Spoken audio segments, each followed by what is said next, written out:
Good morning, DMS. I'm Shelby. And I'm Alex. This week we have so much fun stuff to talk about. But first, let's send it to Jules for some tech info. Hi DMS, we all know we have iPads, but some of us forget how to take the best care of them. Mr. King is going to give us some reminders on how to properly take care of your iPad. Hi Mr. King, how many years have you been working around technology? Probably 30. Where did you work before this current job? Before coming to DMS, I was at Liberty High School for 6 years. Before that, I was at De La Salle and then the Independent School District, and then I've done a lot of technology off and on charter schools. What are some things that everyone should know about the new iPads? The biggest issue we've had recently is trackpads. People come in and say my trackpad fell off. Trackpads don't fall off. This keyboard got separated entirely from the top. Trackpad's still on. This one got stomped on really hard from the back. The trackpad's cracked, but it's still attached. I had one that got run over by a car, and the trackpad was still attached. If your trackpad has come off, the only way to get this off is to pry it off. You have to go down underneath it with a device or your fingers and rip it off of the device. That makes it intentional damage. It takes 35 foot-pounds of torque to get this off of the keyboard. It cannot happen accidentally. If this happens and you come in with this separated, you have to pay full price, which is $129, even if you have insurance. Is there anything else you would like to add? Be as gentle with them as you can. Thank you. Mm-hmm. Thank you so much, Mr. King. I'm so glad I got to learn more about the iPads. Now, DMS, make sure you treat those iPads nicely, sending it back to the anchors. That's some good information to know. Yeah, honestly, I'm a little hungry. I agree. We should send it over to Ava and Jake for a delivery. I really want some Reese's peanut butter cups. How about we go make some? Okay. Let's go.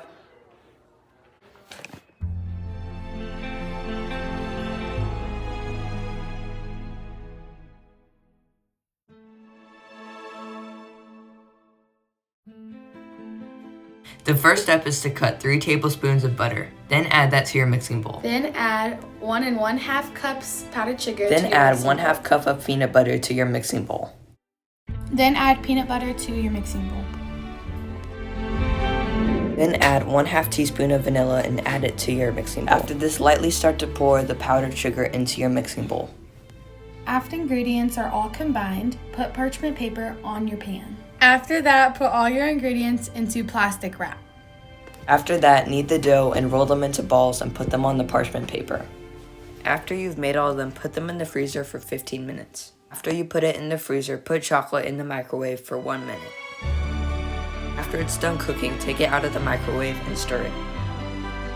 After, take out your peanut butter balls, dip them into the hot chocolate, and then put it back onto the parchment paper. Then, if you want to, add your toppings. And this is the final product.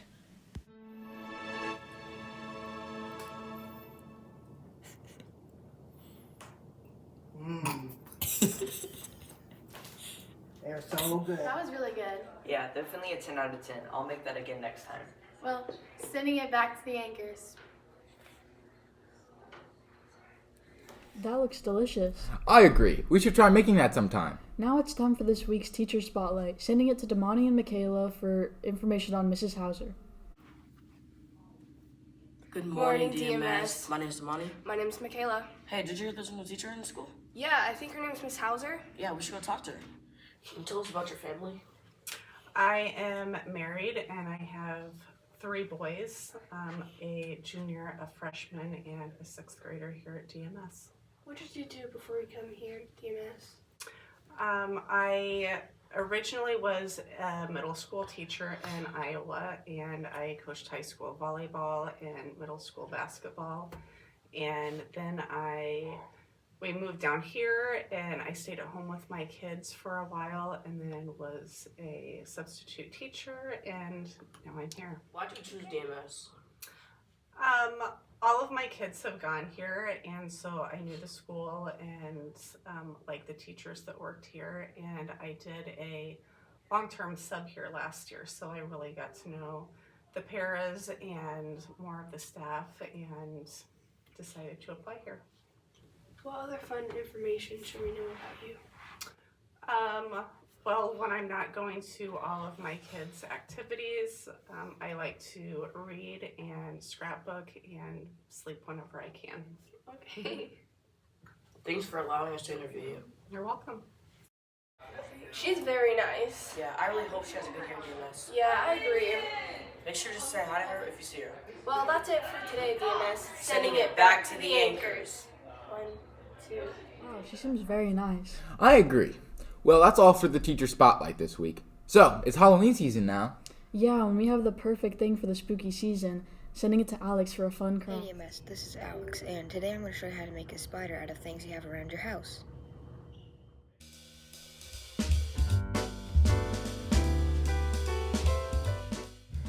Step 1. Poke holes in the tube, 3 holes on each side. Step 2. Stick the pipe cleaners through the hole and out the other side. Step 3. Add the eyes to the tube and color the tube any color you want.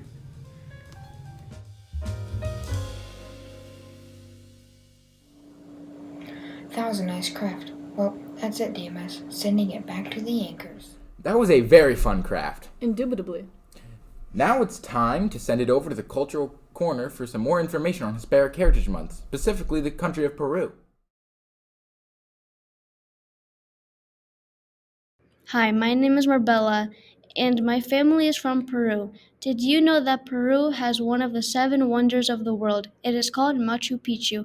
It is a mountain with a village on top. One cool fact about Machu Picchu is that they use llamas to carry things up the mountain. It is 6,561 feet above sea level. It only takes 2 hours to hike, but it is pretty steep. I am going to share some of the foods and drinks from Peru. The first one is chicha morada. It is made from a purple corn named chicha. You make it by soaking corn with lemon, pineapple, and apples. Then you chill it in the refrigerator and enjoy. The next one is Inca Cola. It looks like a Mountain Dew, but tastes like Coke. Last is causa. You make it with lime, ají amarillo, which is yellow flour, tuna, and chicken, and you put boiled egg on top with spiked tomatoes. It is a common lunch. Thanks for listening. All right, that's all for this week.